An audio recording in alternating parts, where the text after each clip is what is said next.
ब्रज जन रंजन यशोदनंदन ब्रज जन रंजन यमुना तीरा वनचारी यमुना तीरा वनचारी जय राधा माधव कुंज विहारी जय राधा माधव कुंज विहारी जय गोपीचन वल्लभा गिरिवरधारी जय गोपीचन वल्लभा गिरिवरधारी यशोदानंदन ब्रज जन रंजन यशोदानंदन ब्रज जन रंजन यमुना तीरा वनचारी यमुना तीरा वनचारी जय राधा माधव कुंज विहारी जय राधा माधव कुंज विहारी हरे कृष्ण कृष्ण कृष्ण हरे हरे हरे राम राम राम हरे हरे हरे कृष्ण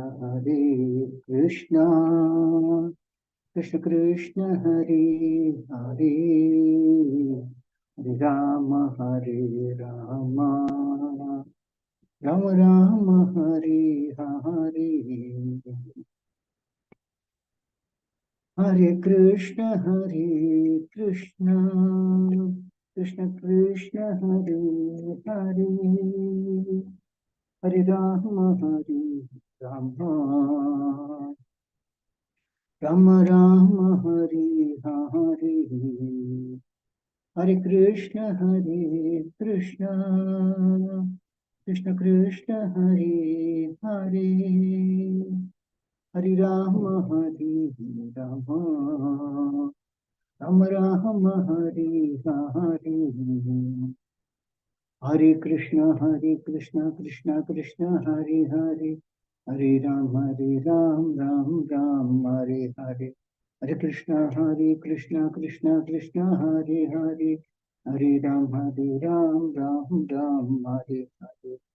कृष्ण कृष्ण कृष्ण हरे हरे हरे राम राम हरे हरे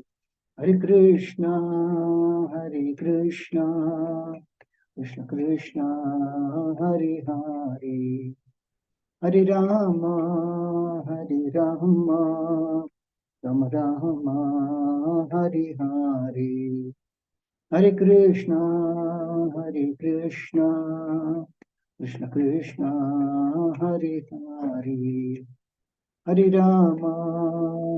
राम राम राम हरे हरे जय प्रभुपदा जय प्रभुपदा जय प्रभुपदा शील प्रभुपदा जो विष्णुपाद परमहंस प्रत्यक्ष अष्टोत्तर सदस्य श्रीमती स्वयं कैसे भक्तिवेदांत स्वामी शील प्रभुपाद की जय। इस्कॉन संस्थापक शील प्रभुपाद की जय। जो विष्णुपाद परमहंस प्रत्यक्ष अष्टोत्तर सदस्य श्रीमद भक्ति सिद्धांत सरस्वती गोस्वामी महाराज प्रभुपाद की जय। जो विष्णुपाद लखोर किशोर दास महाराज की जय। जो विष्णुपाद सच्चिदानंद शील भक्ति ठाकुर की जय। जो विष्णुपाद वैष्णव जगमोहन जी जगन्नाथ दास महाराज की जय। जय श्री रूप सागर भट्ट रघुनाथ जी गोपाल भट्टदास रघुनाथ गोस्वामी प्रभु की जय। नमाचार्य दास ठाकुर की जय। प्रेम से कौशिक कृष्ण चैतन्य प्रभु नित्यानंद श्री अद्वैत दाता शिवासादि गौरव भक्तवृंद की जय। श्री श्री राधा कृष्ण गोपकुंड श्याम कुंड राधा कुंड के गोवर्धन की जय। श्री श्री गौरांगी बेंगलुरीश्वर भगवान की जय। श्री मायापुर धाम की जय। श्री वृंदावन धाम की जय। गंगा की जय। यमुना मई की जय। भक्ति देवी की जय। तुलसी देवी की जय। अनंत कोटि वैष्णव की जय। श्री हरिनाम संकीर्तन की जय। ग्रंथराज श्रीमद् भागवतम की जय। Iskcon Vatmala Guru and the Gita Samavita Bhakti and the Gita Kaura Premanande Hari Hari. All glories to the assembly. All glories to the assembly. All glories to the assembly. This all glories to Shri Guru and Shri Gauranga. All glories to Shri Bhagavad Gita. Om Namo Bhagavate Vasudevaya. Om Namo Bhagavate Vasudevaya. Om Namo Bhagavate Vasudevaya. Narayanam Namaskritya Naram Chaiva Narottamam. Devim Saraswati Vyasam Tato Jayamudire. Nashtaprayeshu apatreshu nityam bhagavata sevaya. Bhagavati uttama sloke bhaktir bhavati naishtivi. Hare Krishna. Welcome you all to the Friday morning Srimad Bhagavatam class. Today we are discussing from Srimad Bhagavatam, Canto 4, Chapter 4, text number 25.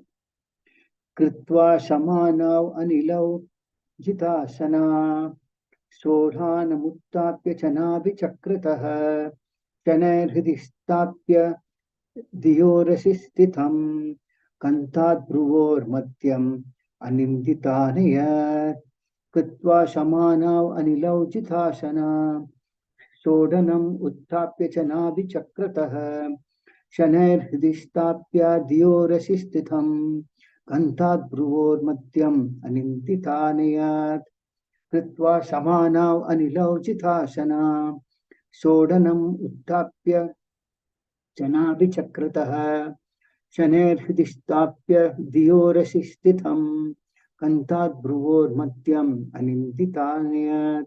Translation Srila Prabhupada Ki Jai. First of all, she sat in the required sitting posture and then she carried the life air upwards and placed it in the position of equilibrium near the navel. Then she raised her life air mixed with intelligence to the heart and then gradually towards the pulmonary passage from there to between her eyebrows.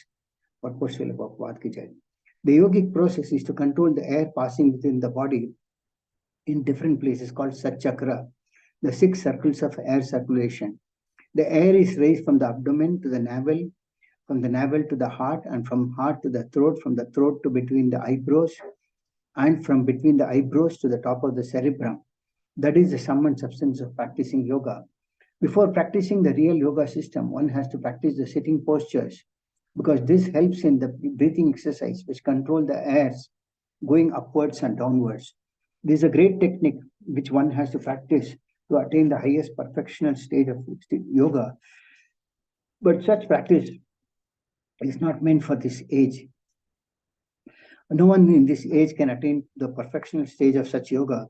But people indulge in practicing sitting postures, which is more or less a gymnastic process. By such bodily gymnastics, one may develop good circulation and may therefore keep one's body fit.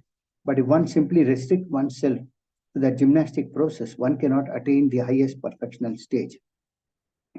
The yoga process, as described in the Keshava Suruti, prescribes how one can control his living force according to his desire and transmigrate from one body to another or from one place to another. In other words, yoga practice is not meant to keep the body fit. Any transcendental process of spiritual realization automatically helps one to keep the body fit, for it is the spirit soul that keeps the body always fresh. As soon as the spirit soul is out of the body, the material body immediately begins to decompose. Any spiritual progress keeps the body fit without separate endeavor, but if one takes it that the ultimate aim of yoga is to maintain the body, then he is mistaken. The real perfection of yoga is elevation of the soul to a higher position or the liberation of the soul from material entanglement. Some yogis try to elevate the soul to higher planetary systems where the standard of life is different from that of this planet and where the material comforts, lifespan, and other facilities for self-realization are greater. And some yogis endeavor to elevate the soul to the spiritual world, the spiritual Vaikuntha planets. The Bhakti Yoga process directly elevates the soul to the spiritual planets, where life is eternally blissful and full of knowledge. Therefore, Bhakti Yoga is considered to be the greatest of all yoga systems. Om Agyanati Jnananjana Salakaya Chakshamaitamena Tasmai Shri Gurave Namaha Shri Chaitanya Manopishtam Stapitam Ena Bhutale Swayam Rupakata Mahyam Dadati Swapadantikam Vandeham Shri Guru Shri Padakamalam Shri Guran Vaishnavamscha Shri Rupam Sakrajatam Sagana Raghunathanvitam Tam Sajivam Satvaitam Savadutam Parijana Saitam Krishna Chaitanya Devam Shri Radha Krishna Padam Sagana Lalita Shri Vishakandidamscha He Krishna Karuna Sindhu Deenabandho Jagatpate Gopesha Gopika Kanta Radha Kanta Namostate Taptakanchana Gaurangi Radhe Vindavneshwari Shubhanashdevi Pranamami Haripriye Mancha Kalpatarubhyascha Kripasnubhyo Japatitanam Pavnebhyo Vaishnavebhyo Namo Namaha Jai Shri Krishna Chaitanya Prabhu Nityananda Shri Advaita Gadadhara Shri Vasadi Gaura Bhakta Hare Krishna Krishna Krishna Hare Hare Hare Rama Rama Rama Hare Hare Mohan Karodi Vahdana Shri Guru Dhantarma Paramanam Shri Chaitanya Ekshara.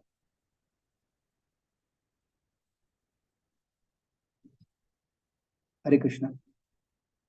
Welcome to this Friday morning Bhagavatam class. So here we see in this chapter, sloka today, Sati is, after being insulted by her father Daksha, she has decided to leave her body. So there are different processes by which one can leave the body.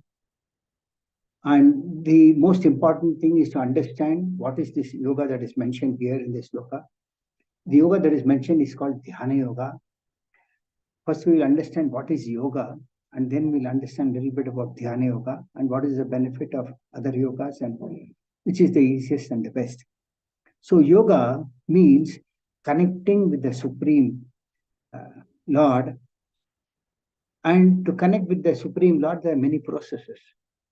And perfection of life is to leave the body in a way that we think of the Lord and remember the Lord. And what are the features, what are the after effects by not practicing yoga properly? That also is given in this purport. So this Dhyana Yoga is a process whereby the air, life air, is controlled and by having a proper sitting posture. Now, it is not just the sitting posture. In the Satya Yuga time, where there was no disturbance, generally people were not so disturbed, they used to practice this yoga. And even for that, they had to go to some solitary place like the Himalayas or the forest, where there is no external disturbance. And they used to sit on a pusak grass and they used to sit on a deerskin mat. This is to avoid when one sits on a deerskin mat, then the wild animals don't attack that person. So, and then they used to practice the sitting postures. And this sitting posture is what is mentioned here. That posture itself takes a lot of time to practice. And then after that, one is perfect in having that sitting posture. Then what happens is that one has to control the life air in such a way that the soul moves, the life air or the soul moves from the abdomen to the navel and so forth to the heart, and finally it passes through the top of the cerebrum. And in the process, they meditate on the 400 form of the Lord in the heart, who is there situated in everyone's heart as the Paramatma. Meditating on that Lord, they leave the body. But then even during the Satya Yuga time, it is said it was not possible by many great personalities who tried to do that. For example, it is said that Vishwamitra almost meditated for 60,000 years during Satya Yuga. But he just heard the tinkling of the ankle bells of Menaka, and his meditation was disturbed. Another example given in Srimad Bhagavatam is that of Saubharya Muni, who went deep underneath ocean water, to practice meditation. And halfway through the meditation, he saw just two fish mating with each other, and then his meditation was disturbed, and he decided, why should I not marry when fish can mate? So his meditation was disturbed. So this is how the Dhyana Yoga process could not be practiced by everyone, even during Satya Yuga. What to talk about Kali Yuga, when the situation is externally disturbed in a very big way, and internally everyone is also disturbed, his mind is disturbed all the time with so many anxieties and so forth. So the point is that ultimately, if the yoga is not practiced with the purpose of understanding why this yoga is practiced, then it is a waste of time and energy, which is what is mentioned here. Now, there are many branches of yoga, like karma yoga, jnana yoga, dhyana yoga, bhakti yoga, etc. But the perfectional stage is to understand what is the purpose of yoga and to focus on that. So, for example, the karma yoga means generally people practice fruitive activities, and in that, some of them offer the Lord to the result of those activities to the Lord, and some of them may offer the activities to the Lord with some conditions. For example, you might say that I will give part with 10% of my salary or 15% of my salary, or if I achieve this, I will do this for you.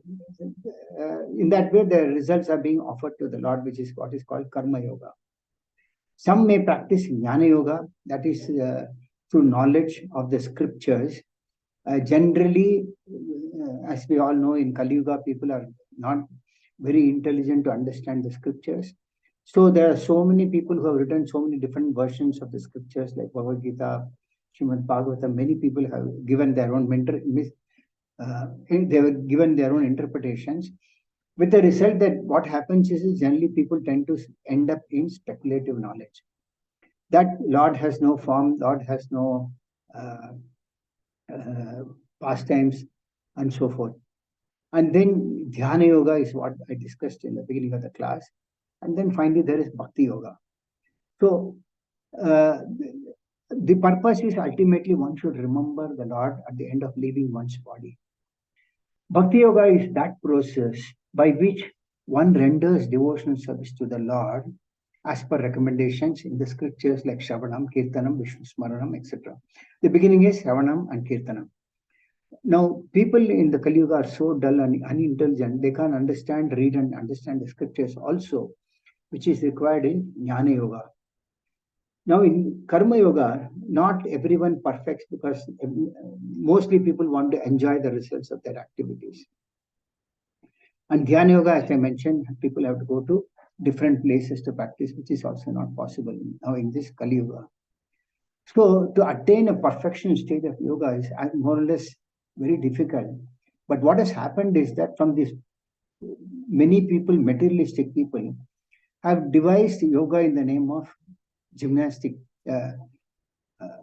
It's more or less the bodily exercise to keep good blood circulation within the body and keep the body fit. But what happens is that even this yoga process, which I mentioned, there is a yoga ladder where you begin with, one is you go directly to the take up the path of Bhakti Yoga. It is compared to the lift. If one is to go to the fifth floor or sixth floor, he takes a lift and goes directly to the respective floor. That is what is called Bhakti Yoga. The other is one is called the yoga ladder, in which mostly generally people start. They start with Karma Yoga, then they may gradually progress to Jnana Yoga. From there, they gradually process to Dhyana Yoga. From there, they gradually process to Bhakti Yoga. And in the process, many may get stuck at some point of time because they feel it's a very long process and they don't progress. So either they are stuck at Karma Yoga or Jnana Yoga, Dhyana Yoga. They may not reach the process of Bhakti Yoga. So that is described like climbing to the fifth floor or sixth floor by using the staircase. And the direct process, as I mentioned, is Bhakti Yoga. So in the Keshava Smriti, it is mentioned that what is the purpose of perfection of yoga? The yoga process is as that by following this Dhyana Yoga, one can attain either heavenly kingdom, or one can even transmigrate from one body to another in this material world itself. Now, what happens is that this option was available in the Shakti Yoga for those who practice. Now, even Bhakti Yoga is to be practiced in a way that one does not have any personal motives or desires in the process of practicing Bhakti Yoga. But Bhakti Yoga is such that as one progresses, automatically one becomes detached from all personal interests and gains. But in the process of Dhyana Yoga, when it is not perfected, even the process of other yogic processes, one is not perfected by giving everything to the Lord, then what happens is that it is called mixed service. In that process, one can transmigrate, one may have a desire that I may want to have a body in some other place which is opulent. As we see, generally people want to go to these days to Europe, USA, and so many places. They think that people are very well off there, which itself is a misconception. Financially, they may be well off, opulent may be there, but the inner truth is that in Kali Yuga, everywhere people are disturbed. So that is one option. Other option is that in the scriptures they are mentioned about by performing certain rituals as per the Vedas, one can elevate himself to moon planet. Like people practice so many rituals today, like Sandhya Vandanam, Sayam Sandhya, and so forth. That is one of them. Then they may perform so many things are given, like the Chaturmasya Ratha, then Putra for getting a male child, that is some Ratha. This way, in the scriptures, in the Shastra, there are so many vratas that are given. These are the Karmakanda section of the Vedas. So people may perform these rituals. Unfortunately, even for performance of these rituals, one has to have faith. Then the proper priest should be there who knows the science. And if he is not sure, if he is doing it for the sake of money, the results may not be obtained. And even if everything goes well, what happens is that one may go to the moon planet, one may go to any other planet. But what happens is that one may enjoy an opulent life for a limited period of time, as long as one has got a credit of the results of his activities. So the lifespan on the heavenly planet is supposed to be like one day is like 6 months of a year for us, and one night is similar. So a day and night there at the higher planetary system is like 1 year for us. And there's a lot of opulence, long life, and all those things. But all these are also available for a limited period of time. And as soon as one finishes, exhausts the results of his pious activities, then one comes back to this earthly planet and takes birth again in this material world. So this option was there in the yoga process, which is very difficult to practice. So there is mention of as to how any transcendental process of spiritual realization may keep one's body fit. That can be possible in any yoga process, because ultimately the body is kept fit not by the yoga process, but by the spirit soul that is there within the body. As long as the soul is there, and you practice any of the processes, your body will be fit, provided one understands the goal of this yoga. But if it is performed on a materialistic platform, then one need not have even the body as active as it should be. But as soon as one practices Bhakti Yoga, even that can keep one's body fit. Example is none other than our founder Acharya Srila Prabhupada, who at the age of over 70 years traveled globe 14 times in 12 years and spread the Krishna conscious movement, which is generally not very difficult at that age. If we have to go to Vrindavan or even Govardhan or Mayapur or Puri and all these things, the moment we come back, we feel so exhausted. But Srila Prabhupada, without looking at any self-interest, he established this Krishna conscious movement for the benefit of human society, for which he took a lot of austerities. So he was able to do it because he was firmly fixed in that Bhakti Yoga, and his body was kept fit because of the yoga process, because his yoga was perfect. Now, the bhakti, as long as one practices yoga in the material world with the ultimate gain through any of these processes, he goes anywhere, any destination as per his desire, and comes back to take a material body in this material world. But if one practices bhakti yoga, the ultimate aim of entering the spiritual world, then the life there is full of eternity, bliss, and knowledge. There is no need to take birth again in this material world. And even if one has not perfected himself in this bhakti yoga, the Lord arranges his birth in a way, even in this material life, that subsequently he is able to uh, carry forward this yoga process where he discontinued. Many may not be able to practice whatever due to personal reasons or whatever the recent personal situations may determine. If they have not completed their perfection of yoga, the Lord awards, which he has mentioned in Bhagavad Gita also, birth in such a family that one is able to perfect the yoga in that birth or one or two births and then go back to the spiritual world. That does not necessarily happen because with Karma Yoga, one remains in this material world. With Jnana Yoga, one may reach the impersonal Brahman Jyoti or impersonal Brahman, and where they lose their identity. And identity is there, but they identify themselves as uh, having merging into the impersonal Brahma Jyoti. But that does not happen. There is no merging. It is like situated within the four walls of a room with no activity. You can't see anything, you can't hear anything. Finally, you get frustrated and you want to get out. So those who enter the Brahma Jyoti through the Jnana Yoga process by speculative knowledge, they are unable to sustain themselves in that Brahma Jyoti for a very long time, and they come back to this material world. And by Dhyana Yoga, one can go to any of the heavenly, even up to Satyaloka or Brahma Loka.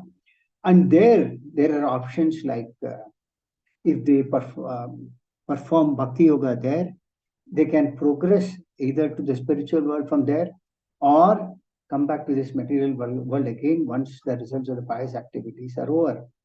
But it is not always sure that in all the universes, the Bhakti Yoga process is prevalent.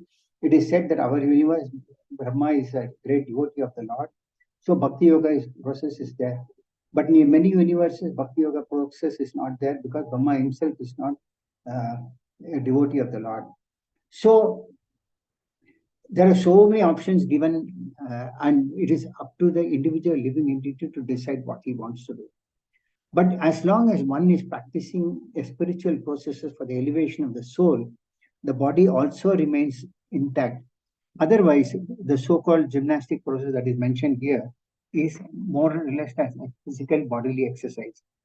We'll go through some of the examples which mention as to how by practicing Bhakti Yoga, great devotees have attained perfection in life. One example is of Srila Haridas Thakura, who was chanting 300,000 names a day. And he was from a Muslim family, and he was not giving up the chanting. And the ruler of the kingdom, who was also a Muslim, he wanted him to stop the chanting because he thought that it's a Hindu name.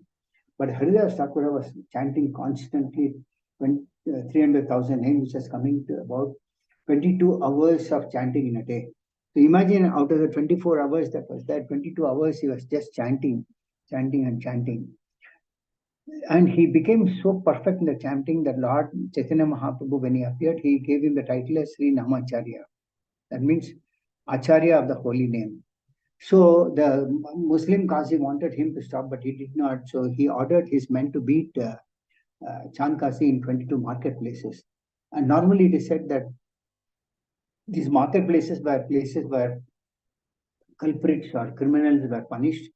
And normally in one marketplace itself, they were beaten so badly that nobody would survive. But Haridas Thakura survived his beating in 22 marketplaces, and people were surprised, and even the king was surprised. And he came out absolutely harmless because the Lord covered his body when he was being beaten.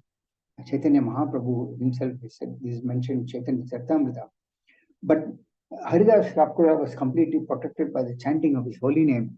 So the point is that he attained perfection by chanting of the holy name, that his body was also not harmed, because that is the condition that he reached. The soul was elevated to such a platform that the body could not be harmed. So this is what happens when one practices a spiritual progress in the interest of elevation of the soul, not the bodily fitness. And some more examples from Srila Haridas Thakura's life is that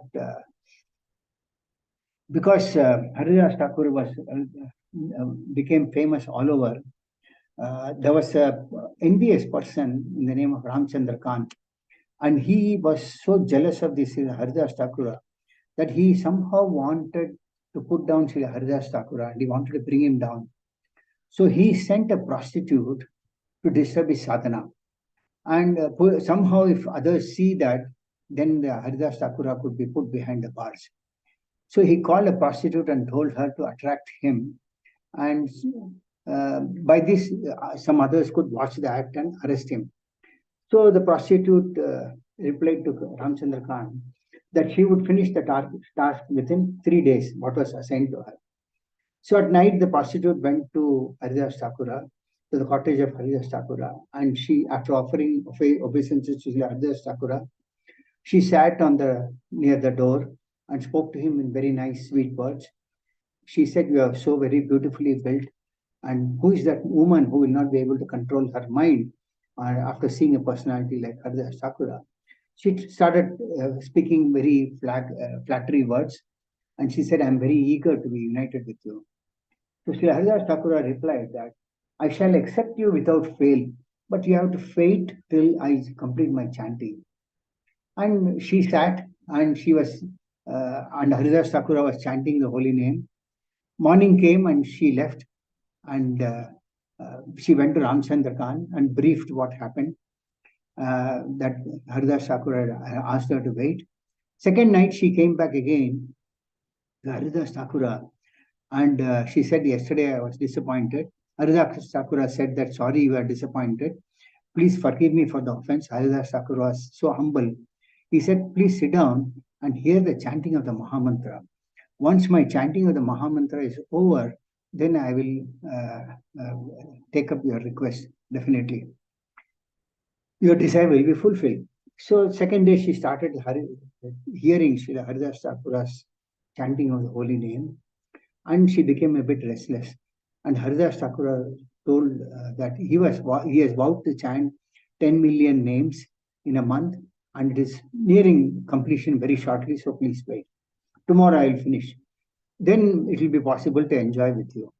So she left next day morning and briefed Ramchandra Khan. And third day she came back and she sat in front of Srila Haridas Thakura. Haridas Thakura's chanting was so powerful that hearing him chant, she also started chanting with Haridas Thakura, and her mind started changing. And by the association that she had for 3 days with Srila Haridas Thakura, she surrendered to him and she told him what exactly happened. She told him that she came to disturb his austerity based on that Ramachandra Khan's advice, and she begged forgiveness. Then she told Srila Haridas Thakura, "You are my spiritual master from now on. Kindly accept me as your disciple and tell me what is my duty so that I may be delivered from this material existence." Haridas Thakura told her, "Go home, whatever possessions you have, give it and come back and chant the Hare Krishna Mahamantra regularly and render service to Tulsi Maharani, and thereby you will get shelter at the lotus feet of Krishna." And this is how she obeyed the instructions of Sri Haridas Thakura, and she got shelter at the lotus feet of Krishna. In another instance, after Haridas Thakura was released, when he was beaten the 22 marketplaces, the king was worried. He thought that this Haridas Thakura, nothing is happening to him. So finally he thought that he started getting worried, and he went to the king and apologized. So Haridas Thakura at that time, he went to a cave where he wanted to chant the holy name of the Lord by the bank of the Ganges, and he didn't want to be disturbed. So many Brahmanas, after hearing his glories, they came there to that cave and they started chanting after seeing Sri Haridas Thakura. They would go and see him every day. Haridas Thakura also would continue to chant without any disturbance. But the Brahmanas would start feeling all of a sudden very, very hot. And after some time, the Brahmanas, when they were feeling very hot, but Haridas Thakura was not at all disturbed. So finally, the Brahmanas sat together and they called a physician as to why, when they were there, they were feeling the place to be very, very hot, but Haridas Thakura was not feeling that. And they informed Haridas Thakura what the physician said. The physician said that there was a very poisonous snake inside the cave, because of which it was very, very hot. So they pleaded that Haridas Thakura move to some other place. Haridas Thakura said that I am here chanting for many days, but I'm not feeling anything that way. But if you feel very hot and that there is a snake, I will wait till tomorrow morning and then leave for another place, whatever way you say. But let's chant until then. So as they were all chanting together continuously, there was a snake. Actually, there was a snake which the physician predicted, and that snake left in front of everybody, and everyone was amazed at the power of Srila Haridas Thakura's chanting. So this is how spiritual perfection leads to material perfection also. And the same Haridas Thakura, he was so gloriously known for his chanting that when he left his body, Sri Chaitanya Mahaprabhu is none other than the Supreme Personality of Godhead, lifted his body and danced, holding his body in front of everybody, because that is how glorious Sri Haridas Thakur was. Another example is about Srivas Pandita, who was always eager to perform Kirtan and hear Srimad Bhagavatam. And it was in his house the Lord revealed his Mahaprakash Leela, that is opulent form. So one day, when Srivas Pandita was sitting in his home alone, the Lord came and asked Srivas about his household affairs. The Lord told him, I see that you do not go out anywhere to earn your money. How do you maintain your family? How will you maintain them? Srivas replied, Oh Lord, I don't feel like going out anywhere. Then the Lord said, You have such a large family and you have to maintain them. Srivas replied, Whatever I am destined to receive, I will receive and I have been receiving. Then the Lord said, Why don't you take sannyas? Because after you take sannyas, people will give you alms by which you can maintain yourself and your family will also maintain. Srivas Pandita replied that I cannot take sannyas. Then the Lord said, You will not take sannyas and you will not go to anyone's door to beg alms, because those days the Brahmanas used to live, sustain themselves by begging alms. So Chaitanya Mahaprabhu said, You won't take sannyas and you won't go out and beg alms. How then will you maintain your family? I don't understand what you're saying. Nowadays, if one does not go out and beg alms, nothing will come.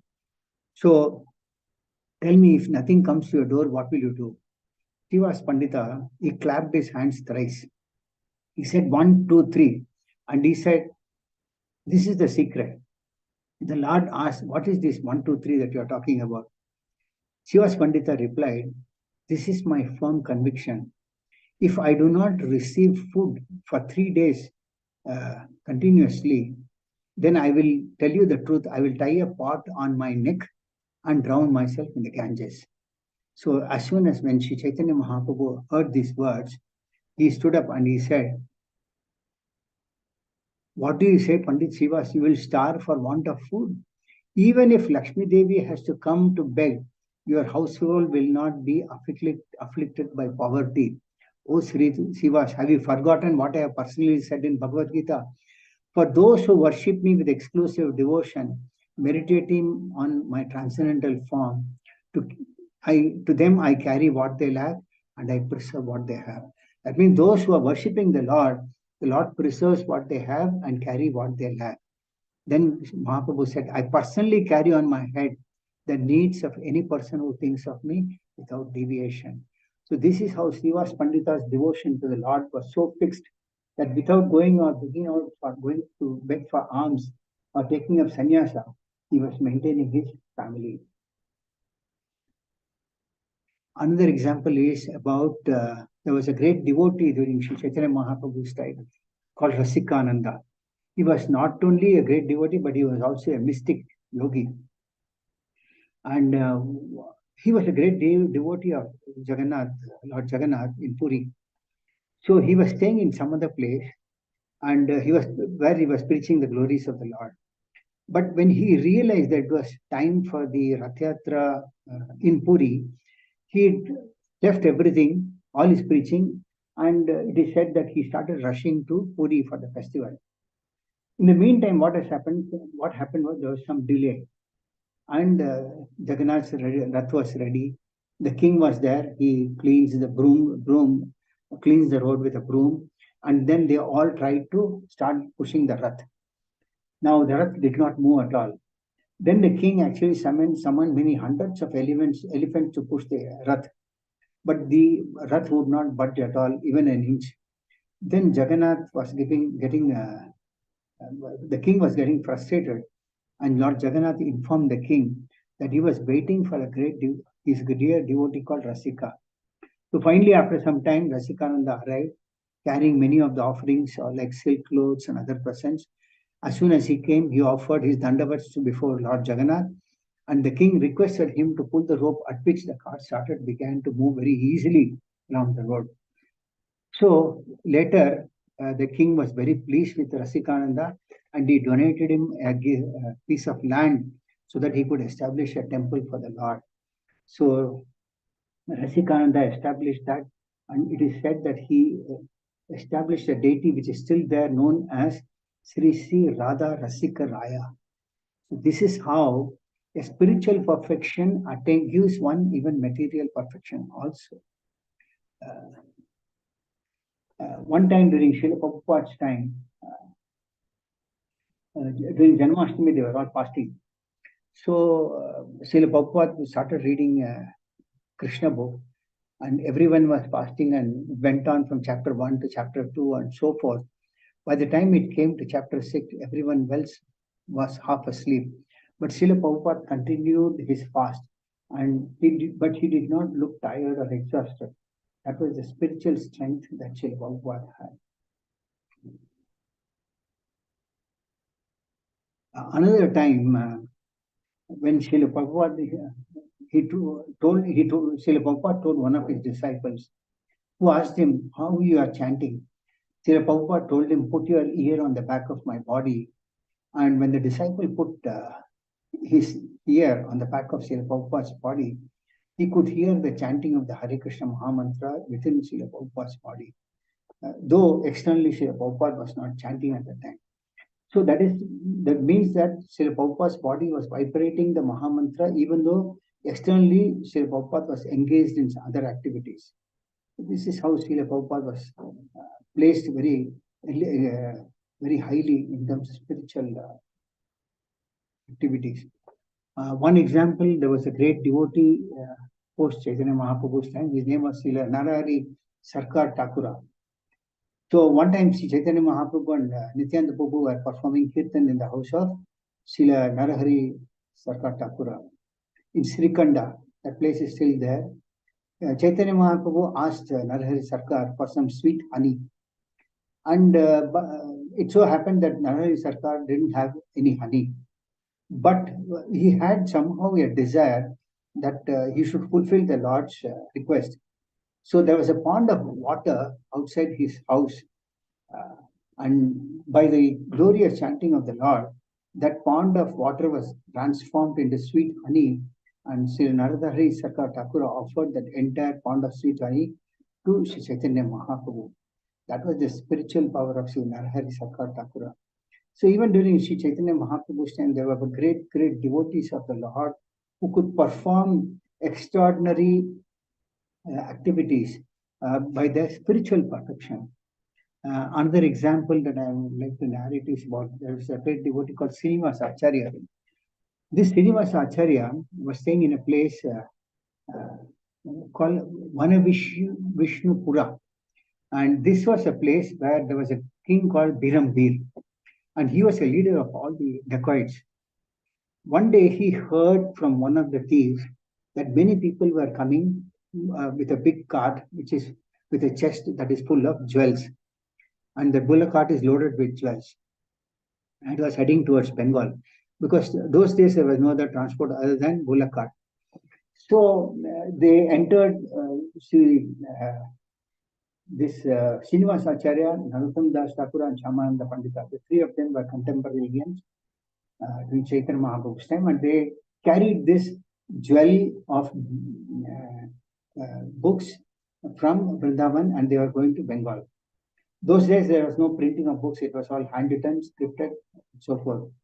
So as they entered this Vana Vishnupura, the king instructed his men to somehow steal this chest of jewels from the bullock cart. Actually, they were containing all valuable books which could never be obtained again, written by the Goswamis. So, as they came to this village, they all slept at night, being tired. And during that time, the king sent thieves to get rid of all their possessions. So, on one night, the devotees were sleeping peacefully when the king's men, they took away all the things that was there in the bullock cart. And finally, when they woke up in the morning, they were all wondering and worried that as to where the books have gone. And they were like a treasure which can never be replaced. Today, if you have one book lost, you can get another book, it can be printed. But those days, they were all handwritten by the Goswamis. So the king's men, they brought this chest, thinking that there's a lot of jewels in that. And then the king was very, very happy. Oh, I've got so much of ornaments, jewels, and etc. He was very happy. The king immediately rewarded all the thieves with a lot of clothes and ornaments from his own personal assets. Then the king thought, okay, now let me open the chest. And after some time, he was waiting. I will not open the chest now, tomorrow, day after tomorrow, and so forth. Finally, one day he opened the chest, and the astrologer also had told him that this chest has got a lot of valuable, priceless commodities. So the king became more and more anxious. You know that if you have something precious, you may not want to expose it to everybody. In the meantime, the devotees were getting worried, like Srinivasa Acharya and all of them. They were all so depressed that they wanted to leave their body. They thought that they were close to death. So sometime it so happened that they were all great devotees of the Lord. By the will of the Lord, it so happened that Srinivasa Acharya was great in reciting the scriptures. Now, at the time when the king opened the chest, he saw the book, the chest had a lot of scriptures written by the Goswamis. So, when he opened the first book, he saw the Srila Rupa Goswami's name written on a palm leaf, kept on top of the book. The moment he saw that beautiful handwriting of Srila Rupa Goswami, immediately he started realizing something by which all his sins were being erased, and he started becoming ecstatic, and his heart got purified, and from that pure heart came Krishna Prema also. So the king placed these Goswami scriptures on his heart, and the king went to sleep that night. And as he was resting, he got a dream whereby he saw a very beautiful person who told him that I am coming soon and I'll come and meet you. So the king saw all the scriptures, and then he started to wonder, these scriptures are holy, very, very holy. It is causing a great trouble to me. So he became very, very anxious, and he narrated this dream to someone. That that person who appeared in the dream said, don't worry, keep these scriptures. I will come and take this from you. So in the meantime, this Narottam Das Thakura, Shyamananda Pandita, and Srinivasa Acharya, they were wondering. And that is when one Brahmana, he saw Srinivasa Acharya, and he heard Srimad Bhagavatam in his house, narrated by Srinivasa Acharya. And being very pleased, he wanted to take initiation from Srinivasa Acharya, and Srinivasa Acharya initiated him also. And understanding that this Srinivasa Acharya is very great in narrating the scriptures, he said that I know the king who always likes to, also might want to hear Srimad Bhagavatam from you. So Srinivasa Acharya went to the king's palace and he gave Bhagavatam class. The moment Srinivasa Acharya heard this, he became very, very ecstatically pleased. and he saw the brilliant effulgence of the Srinivasacharya. He offered prostrate obeisances to Srinivasacharya. At that time, he offered an elevated seat and offered flower garlands. Then Srinivasacharya mentioned the Guru Vandana prayers of his spiritual masters and so forth to this king. After hearing this, the king's heart melted and he got nice Krishna Prema. So just by seeing a great Vaishnava like Srinivasacharya, the great dacoit leader was purified. So it is said that after he finished his explanations of Srimad Bhagavatam, Srinivasacharya conducted a grand kirtan in his house. And after that time, the king Birambir, he held a straw in with his teeth to express his humility. He offered prostrated obeisance to Srinivasacharya and begged him for his mercy. The Srinivasacharya told him and embraced him very heartily. He told that very soon Gauranga Mahaprabhu will bestow mercy on Raja Birambir. Then seeing that, Birambir thought that the chest of books that he has got will be very useful for Srinivasacharya. He brought out the chest and gave it to Srinivasacharya. And then this is how Srinivasacharya could realize that it was because of Sri Gauranga Mahaprabhu's costless mercy that they got the stolen books back. After that, Srinivasacharya gave blessings to the king and so forth, and they all reached West Bengal. So this is one of the glorious examples of Srinivasacharya, who was also a great devotee of the Lord. And just by seeing how the king was purified and he got Krishna Prema. The point is that any process of yoga that one takes up to, if this does not elevate the soul to a higher destination, it is more of a waste of exercise, bodily exercise, waste of time and energy. But at the same thing, if one desires to perfect the yoga by purifying the soul by any of the processes, of which Bhakti Yoga is the best, it clearly elevates the soul to spiritual planets where life is full of eternity, bliss, and knowledge. And therefore, the conclusion is that Bhakti Yoga is considered to be the best of all the yoga systems. So, with this, I conclude my class for the day. Next couple of minutes, I can take some questions or comments if anybody has got.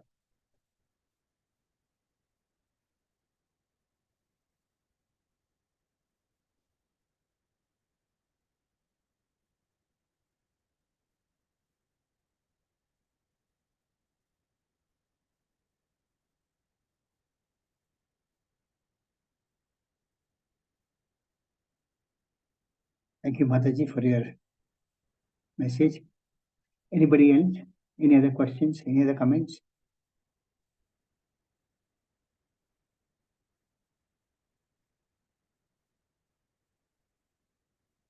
If not, then I'll conclude the class for the day. Thank you all very much.